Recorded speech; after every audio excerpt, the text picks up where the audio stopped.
"We're selling the shop," my uncle declared, slapping a contract onto the workbench with enough force to make my toolbox rattle. "The developer's offer is too good to pass up." I set down the carburetor I'd been rebuilding and wiped my hands on a shop rack, trying to process his words. "You can't sell Mason Motors. Dad left it to me in his will. My name is Marcus Mason, 28 years old, and the only child of Thomas Mason, who built Mason Motors from nothing into one of the most respected classic car restoration shops on the East Coast. When Dad died unexpectedly of a stroke 3 months ago, I'd stepped in to keep things running, just as he prepared me to do my entire life." Uncle Richard's laugh was sharp and dismissive.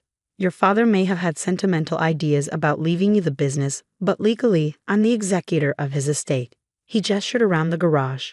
"Look at this place, Marcus. It's prime commercial real estate sitting on 2 acres just outside downtown.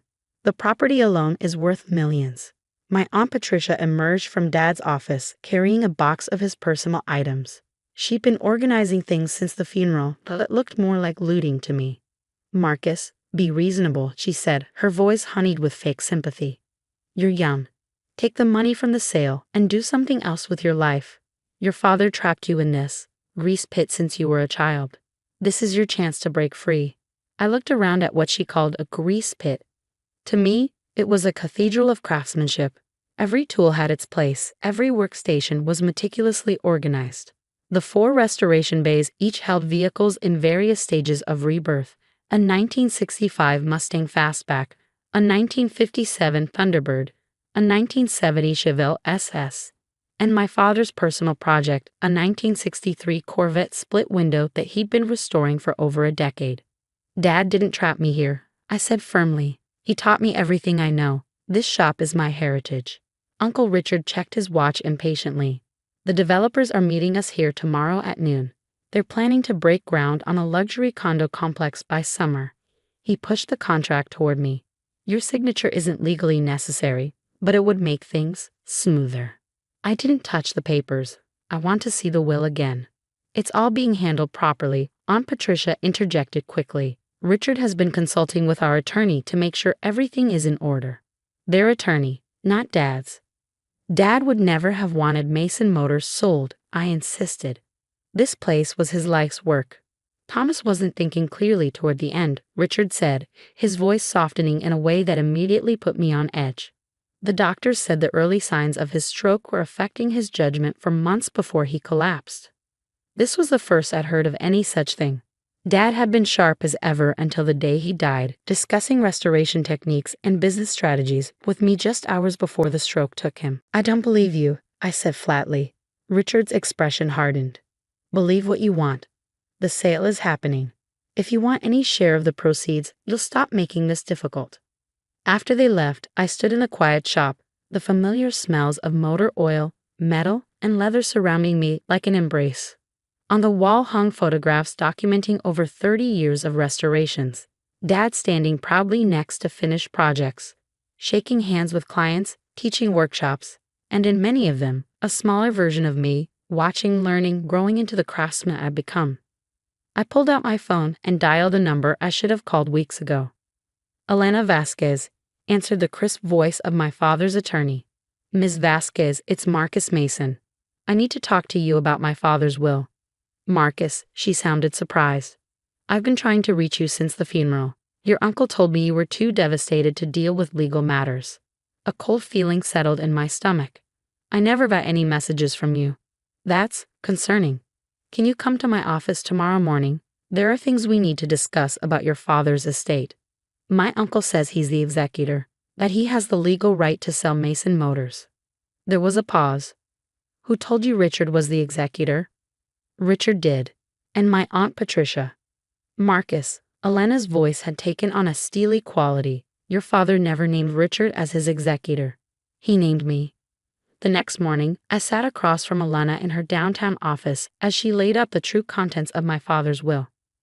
"Thomas was very clear," she explained, spreading documents across her desk. "Mason Motors, the business, the property, the equipment, everything was to pass directly to you. Richard's only role was as a trustee for some investments your father made for his retirement." I stared at the will, my father's familiar signature at the bottom. Then how is he selling the shop?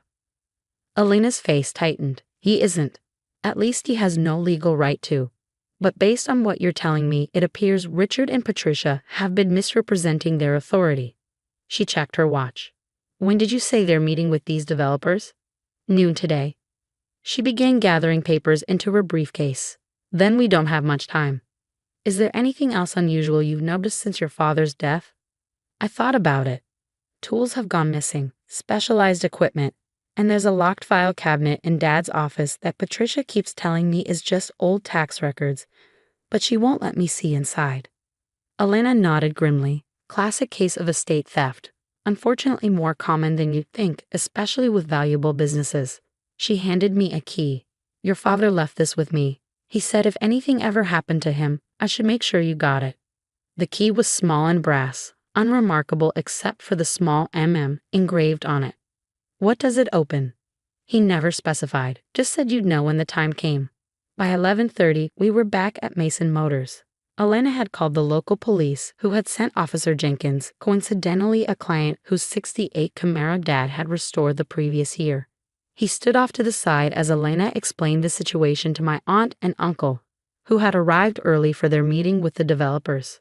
This is absurd, Richard sputtered, his face reddening. I'm his brother. Of course I'm the executor. Being a brother doesn't automatically grant you that authority, Elena replied calmly, sliding the will across the desk. As you can see, Thomas named me as executor, with explicit instructions that the business pass to Marcus. Patricia's carefully composed facade was cracking. There must be some mistake. Richard has been handling everything. Yes, I'd like to discuss exactly what he's been handling, Elena cut in, including the unauthorized removal of property from the estate and the apparent interception of my attempts to contact Marcus. Uncle Richard stood abruptly. We don't have to listen to these accusations. The developers will be here any minute. Actually, Officer Jenkins spoke up. Anyone conducting business here today would be participating in a fraudulent transaction. I'd suggest you call them and cancel. As Richard reluctantly made the call, I remembered the key in my pocket. Looking around Dad's office, my eyes fell on the locked file cabinet Patricia had been so protective of. The key slid in perfectly. Inside wasn't tax documents, but rather 3 decades of meticulous records. Every car Dad had ever restored, with before and after photos, parts lists, client information, and detailed notes on the techniques he used. It was the collected wisdom of his entire career, an irreplaceable archive. But in the back of the bottom drawer was something else. A leather-bound journal and a sealed envelope with my name on it. I opened the envelope first, my hands trembling slightly. Marcus, if you're reading this, then I'm gone, and you've likely had to fight for what's rightfully yours. I've always known Richard and Patricia coveted what I built, never understanding that the real value of Mason Motors isn't in the land or the building, but in the knowledge, craft, and reputation we've built together. I've kept this journal since the day I opened the shop, documenting not just restorations, but my journey as a craftsman and a father. It's yours now, along with everything I've built. Trust Elena, she knows exactly what I wanted for you. One last thing. In the journal, you'll find the combination to the safe behind the shop sign in my office. Inside is something I've been saving for when you were ready to truly make Mason Motors your own. I love you, son. Every car has a story. Make sure ours continues. Dad, I looked up at the vintage neon Mason Motors sign mounted on the wall, the one Dad had salvaged from the original tiny garage where he'd started the business. I'd never known there was a safe behind it. As Elena continued dealing with my increasingly desperate aunt and uncle, I carefully took down the sign, revealing a small wall safe. Using the combination from the journal, I opened it. Inside was a deed, the original purchase agreement for the land where Mason Motors now stood. But it wasn't in my father's name. It was in both of ours. Thomas and Marcus Mason, joint owners with right of survivorship. Dad had put my name on the property when I turned 18, a decade ago. Beneath the deed was a business plan, dated just 2 months before his death, outlining an expansion of Mason Motors to include a restoration school. Paperclip to it was an approved small business loan and architectural drawings for converting our storage building into classrooms. Marcus? Elena called from the doorway. Is everything all right? I handed her the deed, watching as understanding dawned on her face. Your father put the property in both your names, she said with a smile. Even if Richard had somehow managed to manipulate the will, he could never have sold this land without your signature. We returned to the main office, where Richard and Patricia waited, their confident demeanor now completely evaporated. The property was never solely in Dad's name, I said, placing the deed on the desk. It's been in both our names for 10 years. You couldn't have sold it even if you were the executor. Richard's face went from red to white.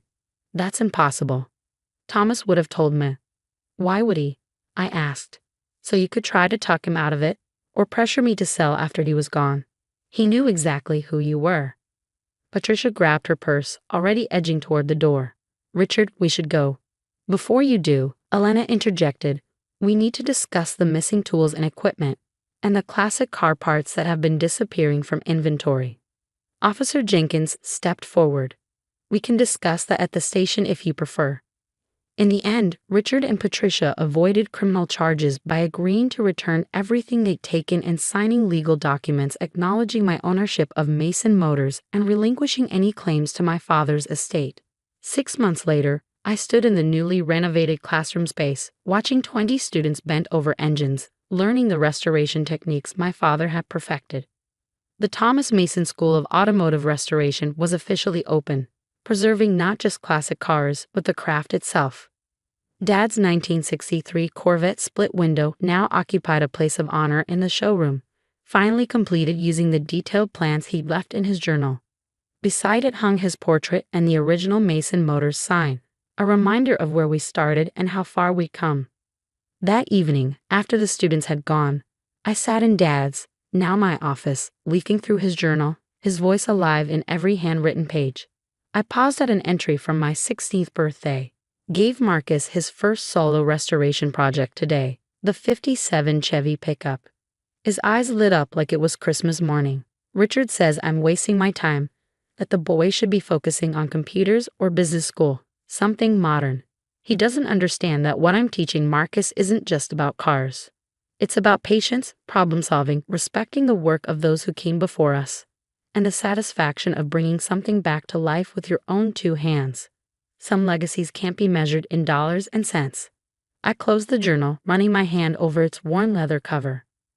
Uncle Richard had been right about one thing. Mason Motors was indeed valuable, but not for the reasons he thought. The true worth wasn't in the land or the building, but in the legacy of craftsmanship, the relationships with clients who trusted us with their treasured vehicles, and the knowledge now being passed to a new generation. Every car has a story, Dad used to say. Some stories are about greed and betrayal, but the best ones, the ones worth telling, are about passion, perseverance, and honoring those who taught us everything that matters. Mason Motors would have its next chapter after all.